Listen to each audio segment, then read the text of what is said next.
Okay. I just came up with this idea of like talking to great teachers around the country. And when that came to mind, one of the first people to pop into my mind was Kevin Ford, who I had the pleasure of teaching with at Calvert Hall High School. Kevin is one of those type of teachers. When you ask anyone in the building who's the best teacher, his name comes up. And luckily, my son had the pleasure of having him. So, Kevin, welcome. And let's get started. Absolutely. Thank you so much for having me, Phil, and just for thinking of me and for giving me this great compliment. It really means a lot. Well, you deserve it. When did you know you wanted to become a teacher?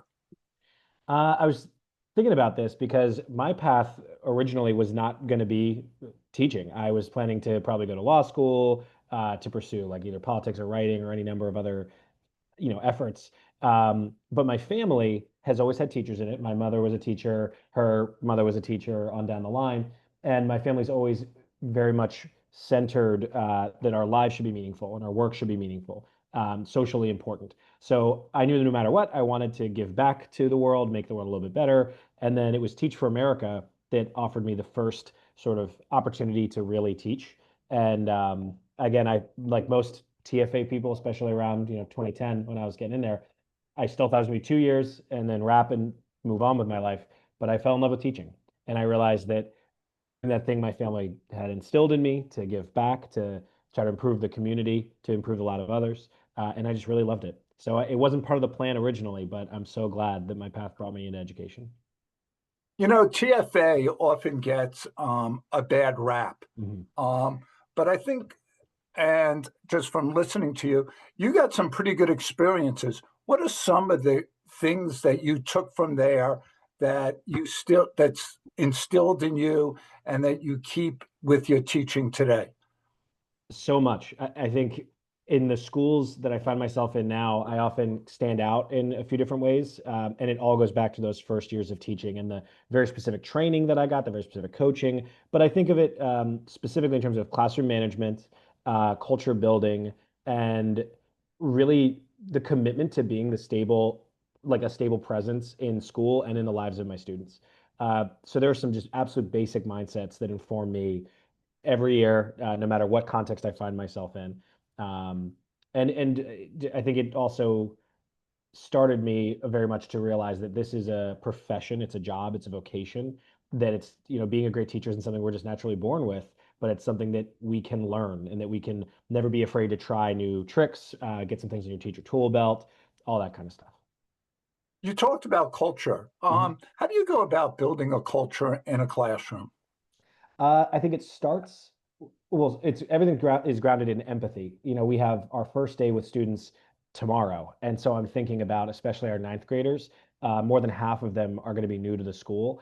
And so empathy allows me to know and to be aware of how are they feeling walking in there? What are the anxieties, the stresses, the excitements? And I think making sure that we focus on the kids first, that, content's important, the skill practice that we're going to be doing over the course of the year is really significant, but it is also just about these human beings that are in front of us that we're going to be taking care of. So I think culture starts by thinking about what is it they need. They need to get to know each other. They need to feel safe. They need to feel engaged.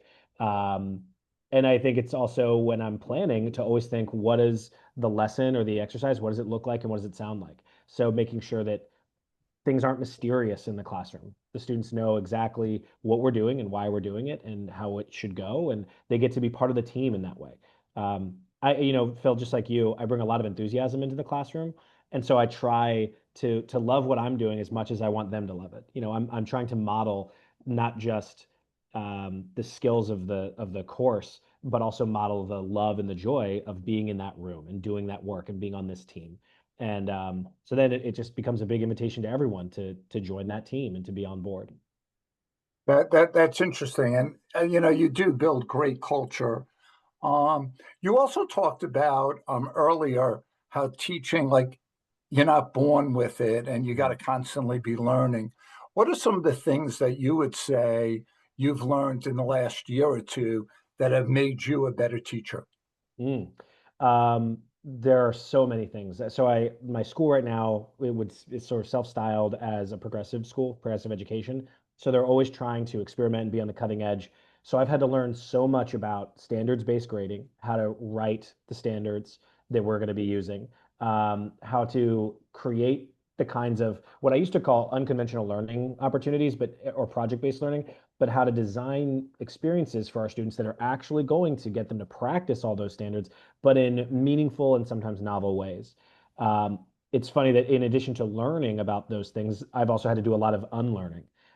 So I've had to, for example, learn about how to accommodate and support students with pretty significant learning plans. And part of that is unlearning the sense that audiobooks, for example, are bad or poor substitutes. And instead embracing that and realizing that audiobook, like whatever's going to help a student engage with the text and retain it and use it, that's a good thing. The idea that, unlearning that quiz and test is the only way for a student to show their growth and to realize instead that, we don't really take tests in our adult life, but we do projects and we cooperate with others and we give meaningful presentations, we create things, and to try to build those opportunities in the class. So it's my journey, I think, is constantly one of learning new things, but also unlearning the things that maybe became rote or were preconceived notions. I'm interested in, and this is a totally different thing, but it popped into my head because it seems like English teachers are talking about this all the time. Mhm. What's your view on ChatGPT? Oh man, yeah, complicated is my first thought. My school challenged us over the summer. It was kind of our summer work to fiddle around with generative AI and to experiment and see what came up. And that helped me probably get a little bit more comfortable with it, even while I'm still very skeptical. And I think, like many of us, I have moral concerns, philosophical concerns, environmental concerns. I have all kinds of concerns. But at the end of the day, I'm reminded that the thing we're really worried about as teachers, it's not that ChatGPT exists, it's that it can be abused, right? It's that students can cheat an assignment in a way that ultimately cheats their own opportunity to learn. So I think of it as almost like abusing the AI system. Um, I will be piloting starting tomorrow a brand new ninth grade course that I designed over the summer. We're calling it Writer's Workshop. And the idea is to recognize that AI exists, it is here. And I think that the best way to mitigate its abuse is to do a lot of cooperative, writing to make sure that students are generating on their own, to have lots of checkpoints with the teacher, and to start thinking much more about process over product. For a long time, the essay at the end, that final draft was the thing, and that's what teachers were going to look at. And now I think it's incumbent on us to really know our students, to support them in finding their own voice, to see all of the inputs that will ultimately allow them to write something really great, because it disincentivizes them from just pushing a button and having a paper done, especially when they have some agency and some control in it. So I feel like I'm rambling a little bit at you, but I am concerned about it when it's being abused because it means that our students aren't practicing, that they're not going to find their own voice, and we know that AI is always going to put something better out when you put some of yourself into it. And so while I am skeptical and concerned, I am excited about it for helping some students be organized. I'm excited for it to help me generate exemplars, for example, that my students and I can contend with in class. But at the end of the day, I realize it's a challenge. I need to know my students, support them through their process, and help them find their voice. And if we can do that, I think that their writing is going to be better than anything ChatGPT would be able to put out. It's interesting. In teaching economics, I look at ChatGPT as maybe an opportunity to have a one-on-one personal tutor. You Yes. know, like you, like all teachers, I fear like you're going to just go to ChatGPT for the answer. And one thing I want to challenge the kids on this year is I don't want the answer, kind of like what you said. I want the explanation. I want the examples. I want you to be able to stand up in front of the class and teach the answer ChatGPT. So if you use it as a tutor, I think it'll be good. One of the things I'd be interested in you trying, and I know you do things like you have kids grade other kids' essays, and Mhm. have them grade a ChatGPT essay like it's a student's. I think my son just graduated college and he said, Dad, people who handed in ChatGPT essays at college got C's. and not Mhm. C's for cheating, C's because that's the quality of the paper. Mhm. So maybe it's not as good, and your kids will see that, you know. And so he challenged me to say everyone needs to get their standards up. I I like also that. know you're a really competitive person. How do you measure your success, your impact on students? How do you frame that in your mind? Um, it's I think about my friend Josh Harris, our mutual friend, Yeah, has said as a pearl of wisdom that teachers are the symbol of the subject. And I think that for me, the measuring of success is often when I know that students who maybe don't love English, or that, read one too many poems about clouds and now they think they hate poetry or, what have you. The once I actually get them reading and I can see that those practices are continuing beyond me or outside of my classroom, that's kind of the biggest reward for me. Walking around my school and seeing that we have students whose noses are actually in books, in literature, that they're actually annotating the text, that kind of stuff. And when a student comes into class or sticks around after class and is excited to have a conversation about what we've been doing, those are for me all the biggest wins. Uh, I think I'm mainly competitive in a school environment with myself, and then I like to bring that energy and that spirit into different class structures to get different kinds of buy-in from our different kinds of students. But I do know also though I'm always keeping my eyes open to other teachers who is doing something innovative, something different from me, something that I want to steal whenever possible, and hopefully people are taking from me as well. But definitely, anytime that students are continuing that conversation, I remember years ago at Calvert Hall, I had just finished teaching Oedipus, and it was one of my favorite units. It was really lively. We, brought out all these different theme areas and stuff. And a student came back on a Monday and said, "Oh, Mr. Ford, I saw some movie, and I couldn't believe it. I was thinking about intergenerational fatalism the entire time. It was just like Oedipus." And that's gold. And to most people who aren't familiar with the play, they're only familiar with the complex, and that's not at all what this student was talking about, right? He wasn't talking about any interpersonal character driven stuff. He was really thinking about the deeper themes that Sophocles was examining that we explored in class, and he's realizing that it ripples out through time and culture. That's really transferring the stuff from class into the real world. So for me, that's the highest compliment that an English teacher can get. that's awesome. You know, you've been doing this for it's going to be your 15th year. Yeah. You're just listening to you, your excitement is the same. How do you keep yourself motivated? And you hear a lot like teacher burnout. How do you think you keep yourself motivated? And how do you prevent teacher burnout? I mean, that's one of the most important things for our, industry and our schools to think about. Um, One thing though that keeps the joy for me is I've been lucky enough to have a lot of freedom outside of my first 2 years when I was in Baltimore City Public Schools. That was scripted curriculum and very locked down. But then at Calvert Hall, now at the field school, to have the freedom to design new kinds of projects, to pick the literature that we're going to be investigating, it keeps it alive for me. I've never understood teachers who just want to do the same thing the same way every single year. If I want my students to have fun and to be engaged, then I need to be having fun. I need to be engaged. So that's, I think, one of the pillars for my practice in terms of staying engaged, staying excited, and finding the joy. But as far as burnout, it's not just about finding joy. I think it can be hard to know one's limits. So making sure that you're not over committing yourself to different roles.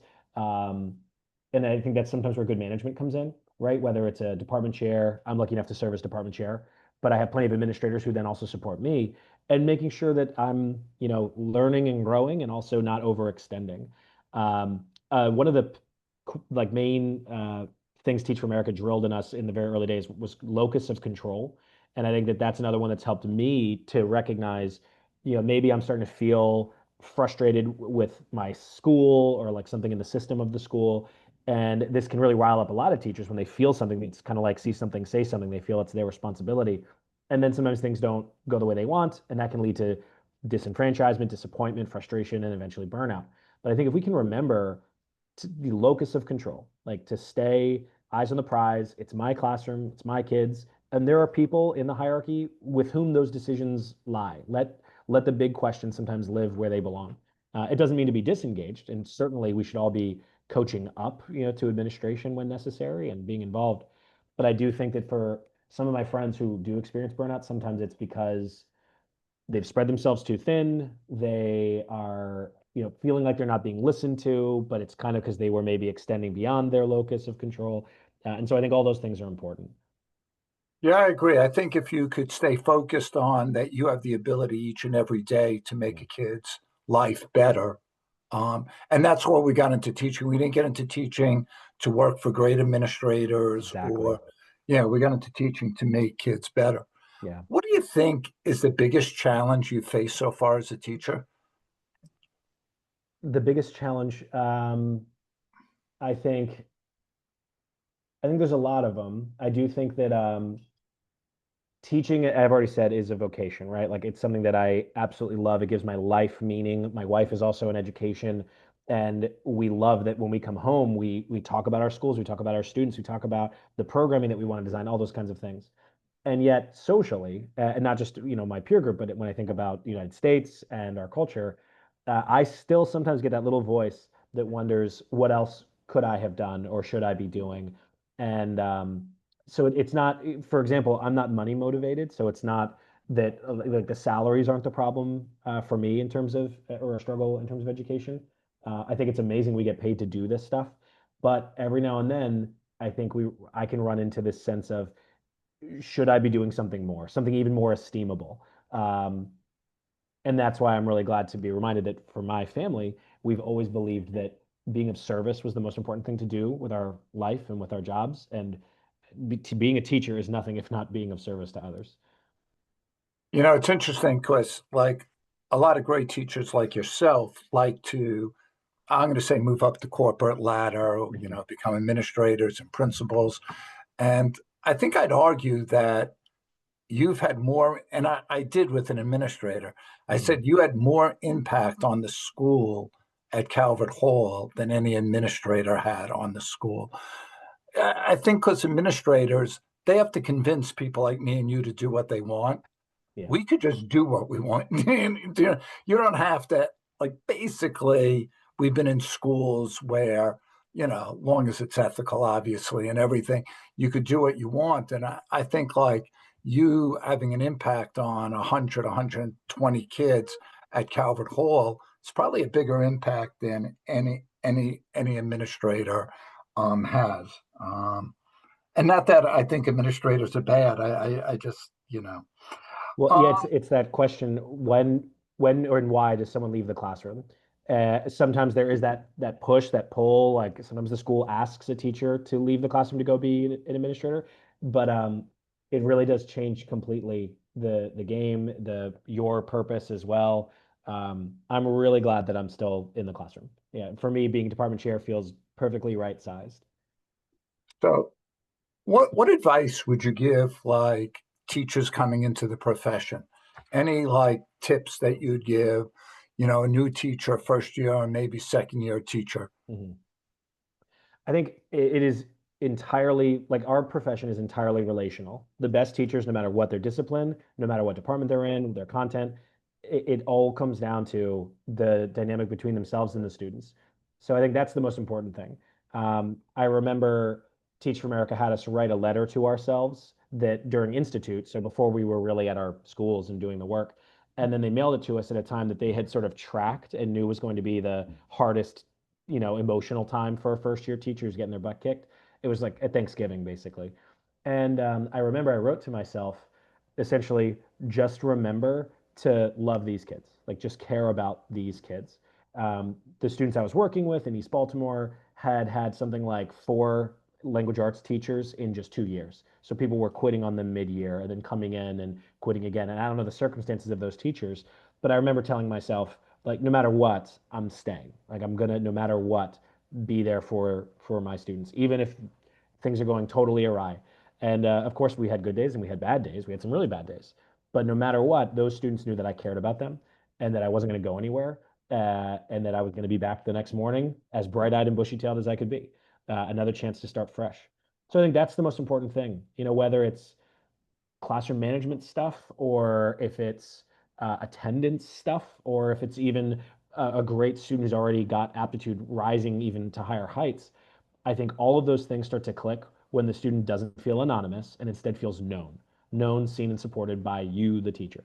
So any new person in our profession, if they can really center the students first and just get to know them and care about them, then they're on the right track. Yeah, I agree. Support. I always believe high expectations with high Oh yeah. support is a great combination. You're talking a lot about relationships.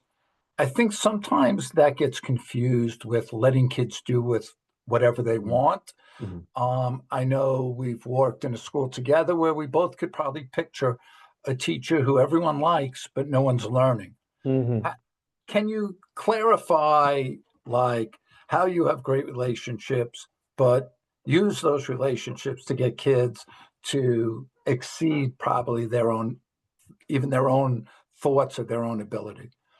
Certainly. I think about this both as classroom teacher and then also in my capacity as a chair, because I have to, support teachers in getting better and whatnot. But even just in life, I think about how we cannot be afraid to have hard conversations. And that all of those relationships, whether it's with a colleague or with a student or with, a dear friend or something, everyone is going to be better and do better if they are fully seen. And that doesn't mean just the good stuff, right? It means being able to help them grow to fill any gaps, and we need to be willing to challenge people. Um, a thing that came to my mind last year in having a kind of a tricky coaching situation with one of my staff was that I had built rapport with this person, and I felt that nervousness that I think some teachers do too in the classroom of if I have that hard conversation or if I say the thing that they really need to hear, then we might lose that rapport, right? Or that the dynamic might change. And I think sometimes teachers struggle with the fear of changing the tone of their class, or like they were maybe overly familiar. And now, how do you get it back? But at the end of the day, we have social capital because we'll need to spend capital, right? That's kind of an economic pun, I think, too, right? Like Right. we have capital to spend it. And so why did you build that rapport if you're not going to rely on it, if you're not going to sometimes put it to the test? Um, it's things like remembering also we are in loco parentis. And as parents, we need to make sure that we actually are seeing and challenging and supporting our students. My wife, who's a school counselor, sometimes says we have to choose our hard. And it can be hard sometimes to have a conversation with a student or to make a student upset. But if you just always extend the assignment, or if you're just giving away A's, or if you're not actually pushing them, then there's going to be a new hard down the road, some other tougher thing to deal with. So instead, choose your heart. Like do the thing right now that's going to hopefully help the students learn and grow. Well, that was awesome. Hold it. Now I'm having a battery issue here that I need to fix with my computer. Are you talking to me, Phil? Yeah, I somehow my computer became unplugged, so I just want to plug it up. Gotcha. Okay, there we go. You mentioned even that sometimes you think you could be doing something else. What's something you wish the general public knew about teaching? Mm. Um, one of my dearest friends who did Teach for America with me, he followed his plan. He stuck with it. He did 2 years and then went to law school and then was a lawyer working in a law office, all that kind of thing in Baltimore. And he just talked about how everything is easier than teaching, right? Being a lawyer, having these high intensity meetings, all these kinds of things, it's easier than teaching. It's less exhausting.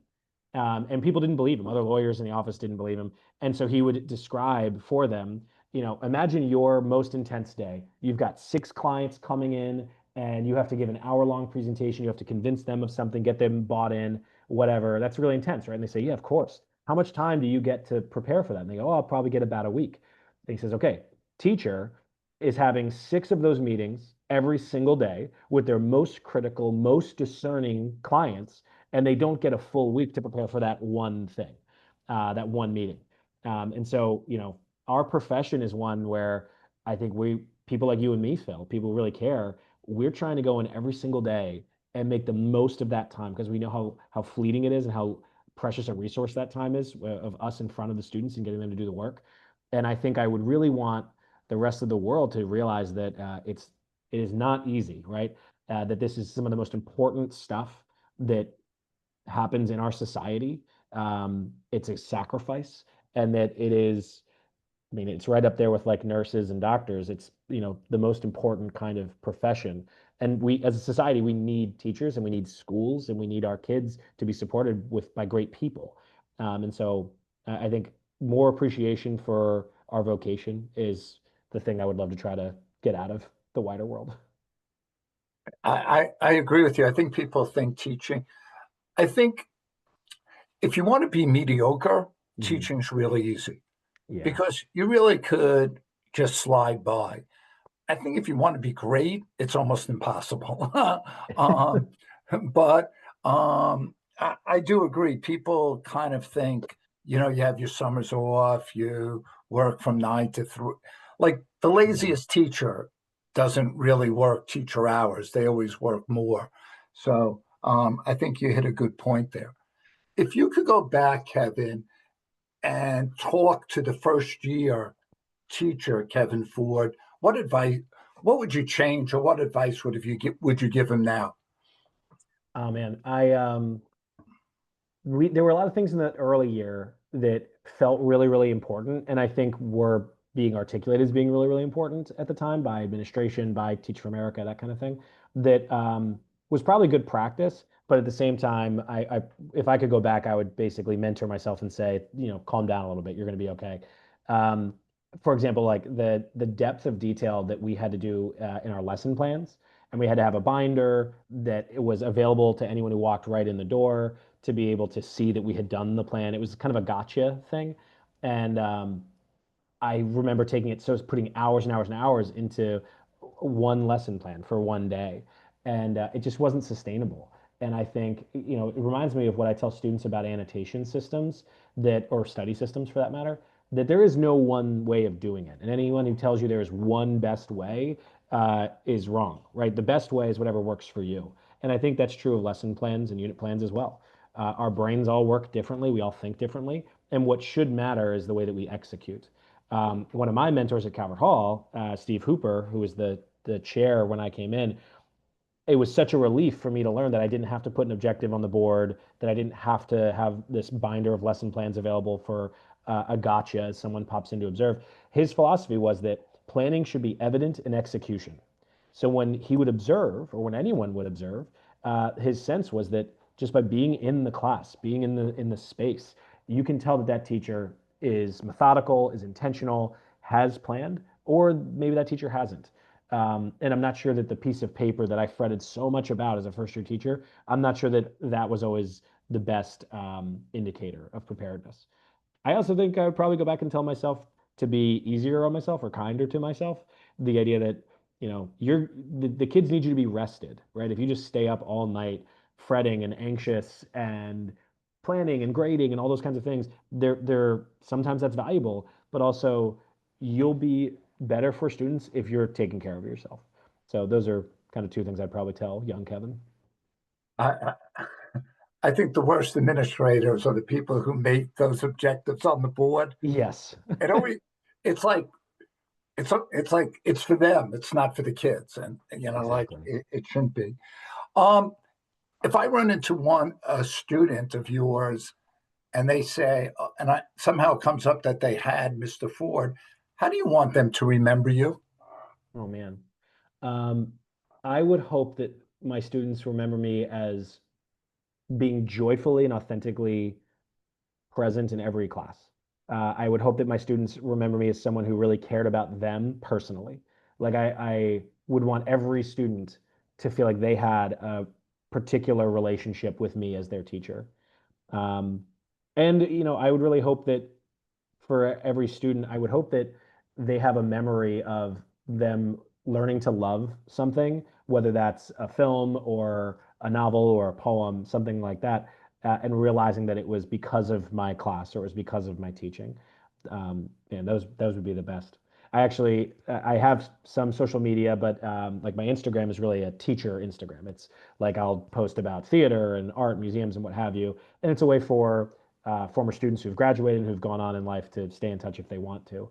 And I shared that, the faculty photo and that I was going into my 15th year. And I put as an inquiry to all my former students, like, what's one book that stuck with you? And I got something like 30 different responses from people, from former students. And they're saying specific books. Some of them I thought was a terrible unit, or I didn't think I did a great job, or I remember how hard it was for students to navigate. And they're saying things like, this book is why I then studied philosophy in college, or some of the lessons in this book I think about when I'm doing my physics PhD, was one student.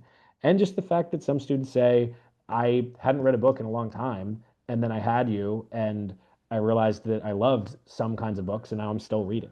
Like, that's a gift of a lifetime. And to hear that is, a gift to your teacher. So Um, you part of your greatness is enthusiasm, but as any person in the day-to-day life, sometimes your baby stays, has a bad night, you're up yeah. late, you're tired. How do you make sure on those bad days that you're still on? Part of that for me is authenticity. Like, even more than just being energetic is being authentic. And I think teachers do a disservice whenever they try to sort of hide things, whether it's, like, basically, if a student were to ever say, why are we doing something? The teacher should know why and be able to say that. Anyway, that for me is kind of an umbrella, that if I have a really bad night with my son, who's a little over 1 year old now, and so this happened quite a bit last year, I think being able to just be open about that. We're modeling so much more than just our content when we're teaching. We're modeling how to be a responsible adult, how to be a professional, how to be a member of a community. And so if I'm really exhausted, like maybe my son had us up for 2 hours in the middle of the night, so your sleep is, bifurcated. My brain is not going to be working at highest functioning capacity. To just share that with students, not in a way that is self-aggrandizing, or to be a martyr, or even to like curry favor. Like, that's not the point. The point is being authentic, acknowledging how you're doing, because that's being a good community member, and then also being able to say, and yet we're still going to move forward with our day, and here's the work that we're going to do. Sometimes the students need to put a little bit of that energy in for the teacher, just as much as the teacher often puts energy out there for the students. I was going to say, like the times, like maybe a voice or something has helped hurt me, and I've said, the kids usually 99 out of 100 time rise to Oh the yeah, expectation and help you. Um, I always felt that on observations too. Like yeah. the students they picked it up. They kind of had a sense that we gotta bring our A game today, and I think that's always a great feeling. Um, One last question, and then I'm going to let you, if there's anything you feel you'd like to finish with. What do you think is your proudest moment so far as a teacher? Oh man, I have many. I think right now the things that I'm most proud of are um, the things I've built, right? Like, I love that I've had the opportunity to build programming for students outside the classroom, like, the Leadership Institute at Calvert Hall, for example. I'm proud that it lives beyond me, right? That it still has something of meaning for the community. But I also think about, I'm really proud of the way that I can adapt the curriculum to meet the moment, and the way that my students get really revved up when they realize that the classroom experience is intentionally designed, and it's for them, and it's for this moment. The best example of that is I end my junior year. I've done this now for 3 years. We're going to do it again in the fourth year. We iterate, we make it a little bit better, but it's American Lit. And so we end our year with a banned book unit. There's kind of a tragedy to my mind that all around our country, there are books that are being challenged, restricted, banned, all kinds of things, and often very arbitrarily.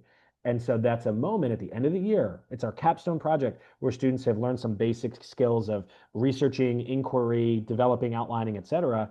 But they get to pick a book that's challenged somewhere in the United States. We let parents have right of first refusal, but they read, research, and reclaim that text. These are 16-year-old students who realize that even right now they are part of this society, that they are allowed to be frustrated with something, that they're allowed to have an opinion that's big and maybe even contentious, and that there's a utility to everything that we've done in class. It's amazing that that unit even lets me make the act of reading seem almost transgressive. Like there are people that don't want you to read this book, and now you get to read this book and tell us why it's great and why it's important, all that kind of thing.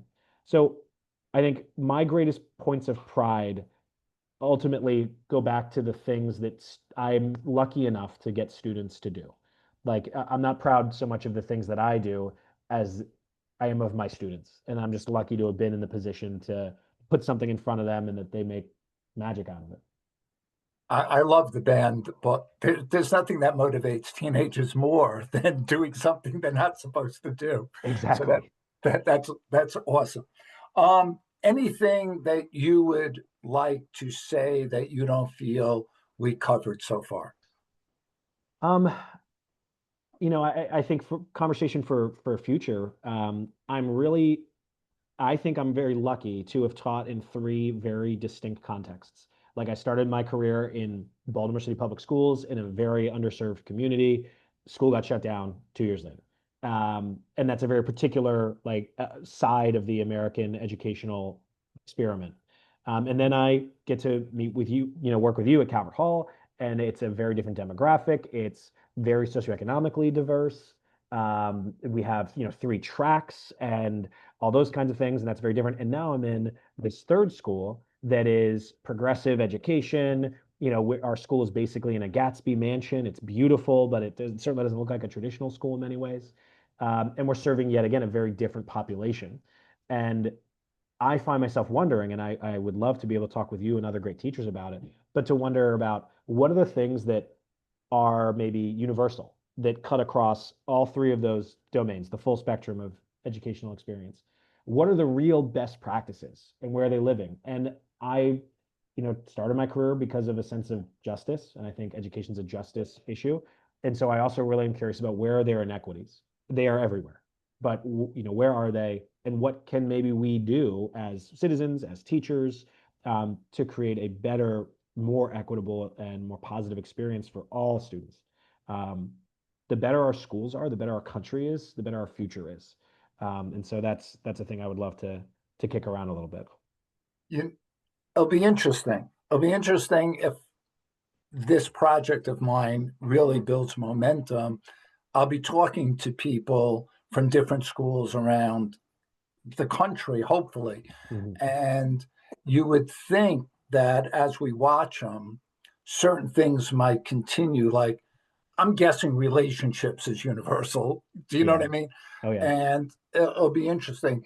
But the one thing I'll agree with you, I think it's a big advantage to me that I've taught at four different schools. Mm-hmm. Um, just the fact that I have friends at different places, I've had different administrators in leadership, and each school, like the weakest academic school, maybe I learned a lot. Like you would say, Mm-hmm. you learned from Baltimore City.